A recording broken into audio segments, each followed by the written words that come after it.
कलश की पूजा कर रही हूँ। हाँ, साथिया बना रहे। सारी तैयारी हो गई थी, बस हाथी बब्बा आने में देर लगा दी। रेडी हो रहे थे वो। हमारे हाथी बाबा आ रहे थे स्वर्ग से, तो टाइम लग रहा था उनको। आराम आराम से डोलते डोलते आए। डोलते डोलते स्वर्ग से आ रहे थे उतर के। कलश की पूजन हो डबल रही है। आवाज आ रही पापा।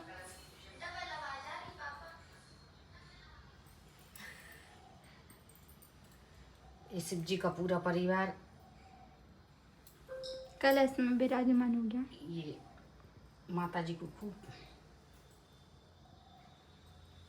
हाथी बाबा खूब सुंदर हाथी मिल गए हैं ना दीपक महाराज। अरे हम बहुत अंदर तक गए थे कि नहीं। ये अक्षत चढ़ा देते हैं। हाँ वो उधर उधर ही स्वर्ग लोग है। स्वर्ग उधर ये स्वर्ग लोग। स्वर्ग लोग से लेके आए हैं ये लोग हाथी। तो हाथी को आने में छेद टाइम वाले नहीं लगा मिल है। रहे थे हाथी। ये छेद वाले जरूरी रहते हैं स्वर्ग लोग का ना, रास्ता इनका मुंह रहता है तो तुम दुआ खिलाते हैं। हाँ, ये बहुत सुंदर लग रहे हैं। अब हम पहनाते हैं गणेश जी को। श्री गणेशाय नमः। ये गणेश जी को माला पहना दी है। लक्ष्मी माता को हम माला पहना रहे हैं। जय श्री लक्ष्मी माँ, जय श्री लक्ष्मी माँ, जय श्री लक्ष्मी। हाथी बब्बा को पहना। लक्ष्मी जी को पहना देते हैं। नहीं हाथी बब्बा को लक्ष्मी जी के लिए छोटी छोटी बनाई हुई है मैंने। ये हाथी बाबा को देखो कितनी सुंदर गुलाब के फूल की माला बनाई है। लक्ष्मी जी को माला है। ये हमने अपनी लक्ष्मी जी को माला पहना दी है। और 2 मालाएं हैं, देखिए कितनी सुंदर हैं। और ये हमने यहाँ पहना दी। देखो माला ही माला पुष्पों से सज गए हैं हमारे भगवान जी। और ये हमारी कलश देवता को माला पहना रहे हैं। तो इसमें सारे देवी देवता विराजमान होते हैं कलश में।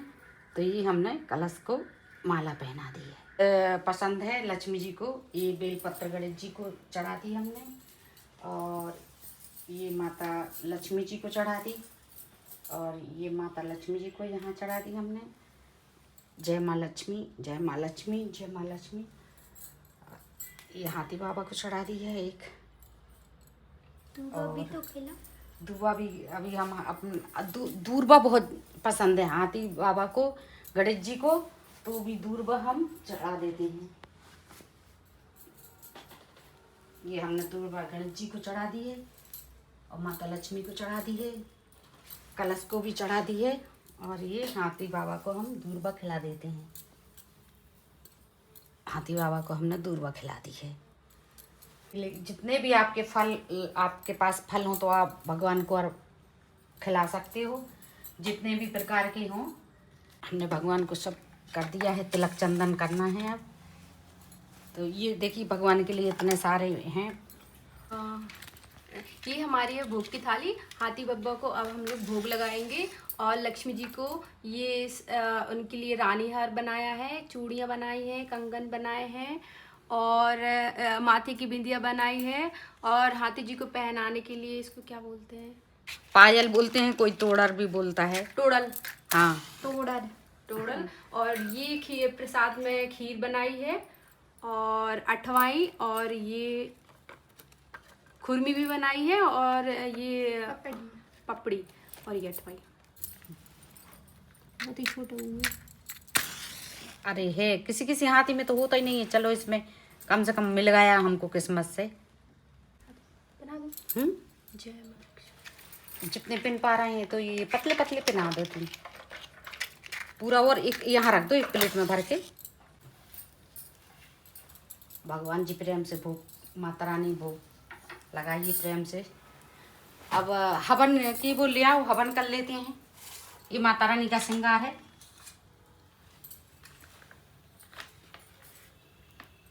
जय माता रानी। और वो उसमें चूड़ियाँ हैं, हरी चूड़ियाँ। और अब नीचे रख देते हैं ना, पिन जाएंगे ऐसे पिन है ना, गिर ना जा। मैं फ्रेम लग रहा है उनका। मैं पहना दे रही। पहना दो एक एक। वो हटा के पहनाना पड़ेंगे ना। ये देखो कितना प्यारा है, सुंदर। तो ये कृष्ण भगवान स्वर्ग से लेके आए थे। तो कितना सुंदर है। ये लक्ष्मी जी को बहुत प्रिय है। ये कृष्ण जी को, राधा जी को बहुत प्रिय है। तो हम अभी ये पारिजात का पुष्प से भगवान का श्रृंगार करते हैं। माता लक्ष्मी को पारिजात का पुष्प चढ़ाते हैं। जय माँ लक्ष्मी, जय माँ लक्ष्मी, जय माँ लक्ष्मी, जय माँ लक्ष्मी, जय माँ लक्ष्मी, जय माँ लक्ष्मी, जय हो कलश देवता, जय हो माँ लक्ष्मी, जय हो माँ लक्ष्मी, जय हो माँ लक्ष्मी, जय माँ लक्ष्मी। ये पारिजात का पुष्प हमने ये भगवान को अर्पण कर दिया है। कितने प्यारे लग रहे हैं। हाथी बाबा दिख रहे हैं, छुप गए आप, पहले नहीं बनाई थी, छुप गए हाथी बाबा हमारे पुष्प। जो भी हो, नोट हो सिक्के हो या 5-5, 10-10 के नोट दक्षिणा में कलश देवता को चढ़ा दिए हैं। हल्दी लगा देते हैं पैरों में और फिर महावर लगा देते हैं। तो हल्दी लग गई है।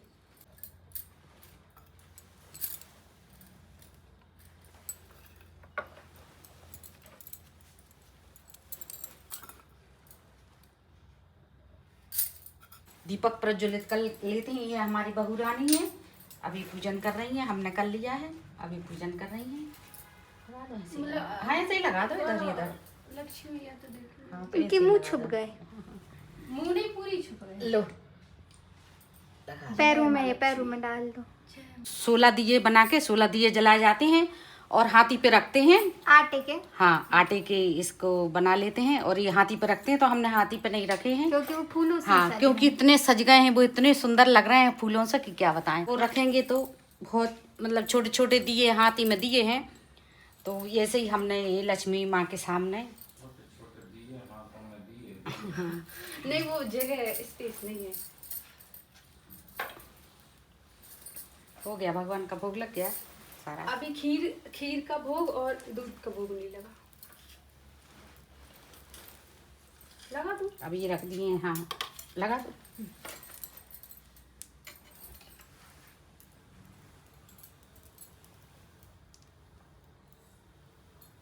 जय माँ लक्ष्मी। जय माँ लक्ष्मी।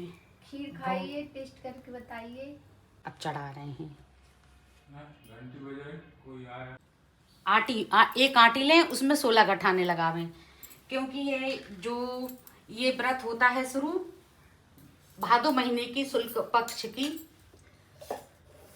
अष्टमी तिथि से, राधा अष्टमी से शुरू होता है। तो सुबह उठ के एक धागा लेते हैं आटी, 16 धागा भी लेते हैं, कोई इकट्ठा कर लेते हैं उसको और एक रोज गठान लगाते जाते हैं। तो 16 दिन, आज के दिन जैसे ये अश्विन महीने की आज है महालक्ष्मी अष्टमी, तो आज पूरा हो जाता है। अगर जैसे कोई नहीं कर पाते हैं तो उसको आज ही आटी लें और उसमें 16 गठान लगावे। हम आपको दिखाते हैं कि उसमें 16 गठान लगा के लक्ष्मी जी को अर्पण करके अपने दाहिने हाथ में, कोई दाहिने हाथ में बांधता है, कोई टेढ़े हाथ में बांधता है, तो फिर वो बांध लेते हैं। तो हम आज ही करते हैं क्योंकि हमने 16 दिवसीय ये व्रत नहीं किया है, हम एक ही दिन का व्रत कर रहे हैं। तो हम उस प्रकार से आपको बता रहे हैं। तो हम आटी में अब 16 गठाने लगाते हैं। तो आपको बताते हैं कि जय माँ लक्ष्मी, जय माँ लक्ष्मी बोल के 16 गठान लगाएंगे। जय माँ लक्ष्मी।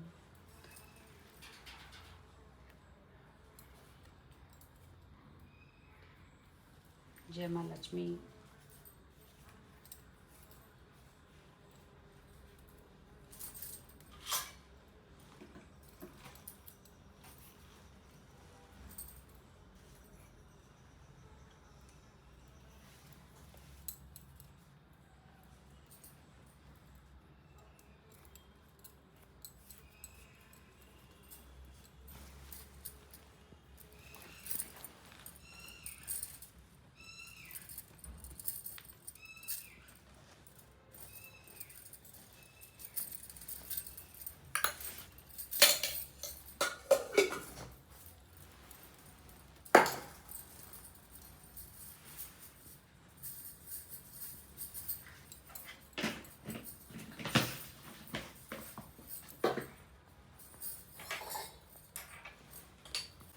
चारों कुन्ने में पूजन कर दिया।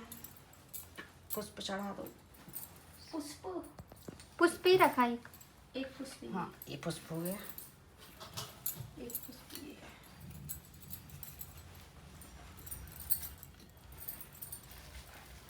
ये क्या है?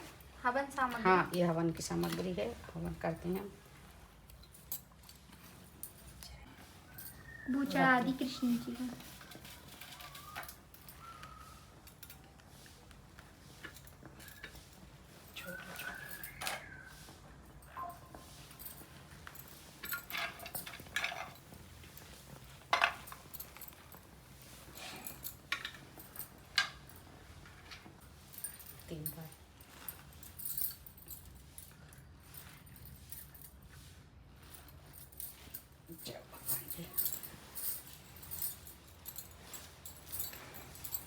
आरती कर लेते हैं। छोड़ते जाते हैं और मंत्र बोलते हैं। हम वो मंत्र भी आपको बोल के बताएंगे। पहले ले लिए हैं चावल, अक्षत्र 16 या गेहूं ले लो। हाँ 16 बार ही बोलना है। 16 है ना दिन लिए? हाँ 16। चलो बोलो मंत्र। अमोती दमोती रानी पोला पर ऊंचो सो पर पट्टन गांव, जहाँ के राजा मंगल सेन दमयंती रानी। कही कहानी सुनो हो माँ लक्ष्मी देवी रानी, हमसे कहते तुमसे सुनते 16 बोल की एक कहानी। जय माँ लक्ष्मी। जय माँ लक्ष्मी। अमोती दमोती रानी पोला पर ऊंचो सो पर पट्टन गांव, जहाँ के राजा मंगल सेन दमयंती रानी। कहीं कहानी सुनो हो माँ लक्ष्मी देवी रानी, हमसे कहते तुमसे सुनते 16 बोल की एक कहानी। जय माँ लक्ष्मी। अमोती दमोती रानी पोला पर ऊंचो सो पर पट्टन गांव, जहाँ के राजा मंगल सेन दमयंती रानी। कहीं कहानी सुनो हो माँ लक्ष्मी देवी रानी, हमसे कहते तुमसे सुनते 16 बोल की एक कहानी। जय महालक्ष्मी रानी। महालक्ष्मी की अब कथा होने जा रही है, तो आप लोग सब कथा सुने महालक्ष्मी की। हाथी पूजन हो रही है। देखिए कितने सुंदर हाथी लग रहे हैं। तो ये हाथी पूजन हो रही है, बहुत प्यारे लग रहे हैं। पूरा हमने उनको श्रृंगार दिया है, तो वो अच्छे से दर्शन नहीं दे पा रहे हैं। तो आप लोग ऐसे ही दर्शन करो। जय माँ लक्ष्मी, जय माँ लक्ष्मी, जय माँ लक्ष्मी, जय माँ लक्ष्मी, जय माँ लक्ष्मी, जय माँ लक्ष्मी। कृपा करना, दया करना, हमेशा ऐसे ही हम लोग पूजन पाठ करें और हमेशा घर में विराजमान रहें आप। तो श्री महालक्ष्मी व्रत कथा प्रारंभ। श्री गणेशाय नमः। श्री गणेशाय नमः। एक समय धर्मराज युधिष्ठिर भगवान श्री कृष्ण से बोले, हे पुरुषोत्तम, खोए हुए मान सम्मान की पुनः प्राप्ति कराने वाला और पुत्र आयु सर्वेश्वर तथा मनवांछित फल को देने वाला कोई वृतांत मुझसे कहिए। श्री कृष्ण जी ने युधिष्ठिर से कहा, हे राजन, सतयुग के प्रारंभ में जबकि दैत्यराज वृत्रासुर ने देवताओं के स्वर्गलोक में प्रवेश किया था, तब यही प्रश्न इंद्र ने नारद मुनि से किया था। इंद्र के पूछने पर नारद ने तब इस प्रकार वर्णन किया। पूर्व काल में पुरंदरपुर नाम का एक अत्यंत रमणीक नगर था। वह नगर अर्थ, धर्म, काम, मोक्ष इन चारों पुरुषार्थों से युक्त होने के कारण संसार भर में प्रसिद्ध था। मंगलसेन नाम का राजा राज्य करता था। उसके चिल्ल देवी और चौल देवी नाम की रूपवती रानियां थीं। एक समय राजा मंगलसेन अपनी रानी चौल देवी के साथ महल के शिखर पर बैठा। वहां से उसकी दृष्टि समुद्र के जल से घिरे हुए स्थान पर पड़ी। उस जगह को देखकर राजा अति प्रसन्न हुआ और रानी से बोला, हे चंचलाक्षी, मैं उस स्थान पर तुम्हारे लिए एक परम मनोहर उद्यान बनवाऊंगा। राजा के ऐसे वाक्य को सुनकर रानी ने कहा, हे कांत, ऐसा ही कीजिए। राजा ने अपने विचार के अनुसार उसी स्थान पर एक सुंदर बगीचा बनवा दिया। वह बगीचा थोड़े दिनों में अनेक वृक्ष, लता, फूलों और पक्षी गणों से संपन्न हो गया। एक समय उस उद्यान में मेघतुल्य काला और रक्त वर्ण चंचल नेत्र से युक्त सूकर घुस आया। उसने आकर वृक्षों को तोड़ डाला, उस उद्यान को चौपट कर दिया। यही नहीं, उस सूकर ने कई रखवालों को मार डाला। तब उद्यान के रक्षक उससे भयभीत होकर राजा के पास गए और सब हाल कह सुनाया। अपने परम रम्य उद्यान के उजड़ने की बात सुनकर राजा के नेत्र क्रोध से लाल हो गए। राजा ने अपनी सेना को आज्ञा दी कि शीघ्र जाकर उस सूकर को मार डालो। यही नहीं, राजा स्वयं भी मतवाले हाथी पर सवार उद्यान की ओर चल पड़ा। तब राजा बोला, यदि किसी सिपाही के बगल से यह सूकर निकल जाए तो मैं उस सिपाही के सिर शत्रु की भांति काट डालूंगा। राजा के ऐसे वचन सुनकर वह सूकर जिस भाग से राजा स्वयं खड़ा था, उसी मार्ग से मनुष्यों को विदर्ण करता हुआ निकल गया। राजा अपने घोड़े को मारता रह गया। लज्जा से प्रेरित होकर उस सूकर का पीछा करते करते सिंह बांगों से युक्त घोर वन में दूर जा निकला। निदान सूकर से मुठभेड़ हुई और राजा ने अपने बाण से उसे भेद दिया। बाण लगते ही सूकर अपने अधम शरीर को छोड़कर दिव्य गंधर्व रूप में आ गया और विमान पर चढ़कर स्वर्ग को जाने लगा। गंधर्व ने राजा से कहा, हे महीपाल, आपने सूकर योनि से मुझे छुड़ाया, सो बड़ी कृपा की। चित्रराज नाम का गंधर्व हूँ। एक समय जबकि ब्रह्मा जी देवताओं के बीच बैठे हुए मेरा गायन सुन रहे थे, तब मुझसे ताल स्वर में भूल हो जाने से उन्होंने रुष्ट होकर मुझे श्राप दिया कि तू पृथ्वी पर सूकर होगा। जिस समय राजा मंगलसेन तुझे अपने हाथों से मारेगा, तब तेरी सूकर योनि से मुक्ति होगी। सो आज वह श्राप पूरा होता हुआ। हे राजन, मैं आपके कृत्य से प्रसन्न हुआ। आप भविष्य में महालक्ष्मी व्रत करके सार्वभौम राजा हो जाएंगे, ऐसा आशीर्वाद है। नारद जी कहने लगे और चित्ररथ गंधर्व राजा मंगलसेन को ऐसा आशीर्वाद देकर अंतर्ध्यान हो गया।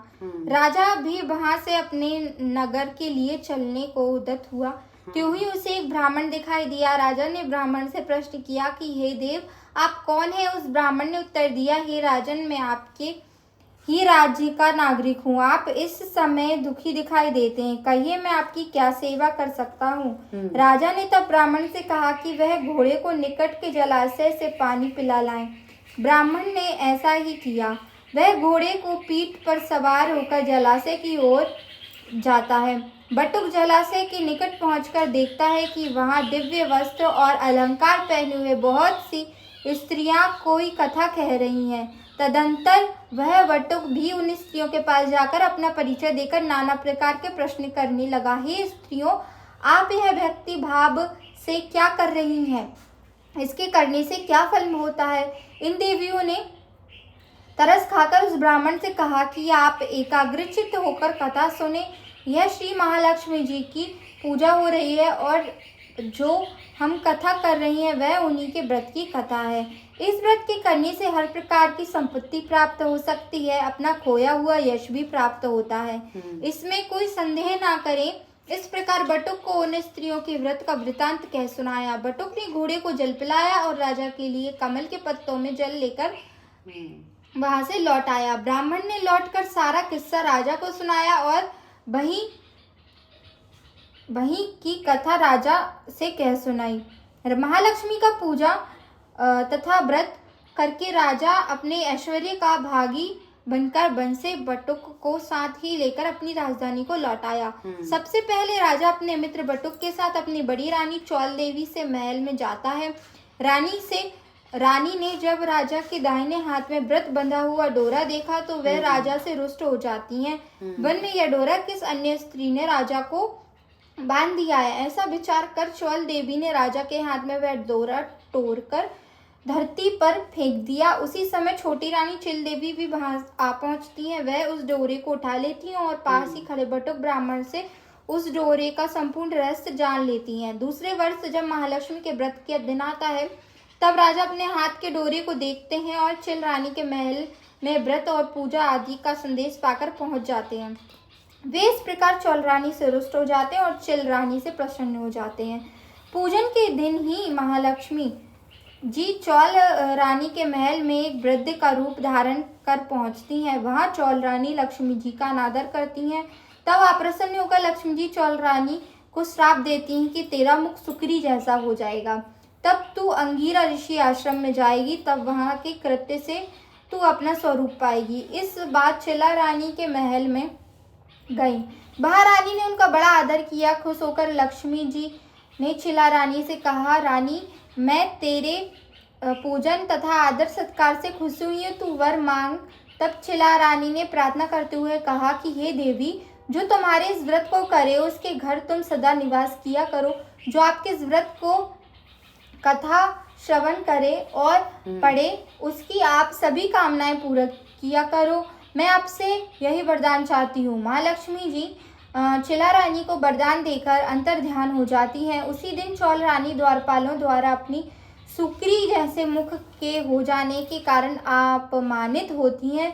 तब चौला रानी अपना मुंह दर्पण में देखती है और अपने किए पर पछताती हैं। लक्ष्मी जी के श्राप के अनुसार चौल रानी अंगीरा ऋषि के कहने के अनुसार महालक्ष्मी व्रत करती हैं, अपना खोया हुआ स्वरूप फिर से पाती हैं। ऋषि के आग्रह से राजा मंगलसेन अपनी बड़ी रानी को ग्रहण करता है। इस तरह मंगलसेन अपनी दोनों पत्नियों सहित बहुत वर्षों तक राज्य सुख भोगता रहता है। वह अपने समय का चक्रवर्ती राजा माने जाने लगा। उस बटुक ब्राह्मण को भी नृप ने विशाल राज्य का मंत्री बना दिया। नृप मंगलसेन अपनी रानियों की निरंतर इस व्रत के करते रहने के कारण अंत में स्वर्ग को गया और आकाश में उसे श्रवण नक्षत्र का रूप मिला। अंत में ऋषि नारद ने इंद्र से कहा, हे देवराज, जो भी इस व्रत को करेगा वह अवश्य ही इस लोक में समस्त सुख भोग कर मोक्ष को पाएगा। अतः तुम भी व्रतासुर दैत्य का नाश करने हेतु इस व्रत को करो। श्री कृष्ण ने धर्मराज से इस व्रत को करने की सुंदर सलाह दी थी। व्रत आदि करने से सुख की प्राप्ति होती है, ऐसा शास्त्रों का प्रमाण है, इसमें कोई संदेह नहीं है। बिल्कुल हो गई। तो कथा हमारी पूरी हो गई है। तो अब जय महालक्ष्मी, ये हमने जो पुष्प और अक्षत्र लिए थे, ये हम लक्ष्मी जी को अर्पण कर देते हैं। जय माँ लक्ष्मी। बंद। जय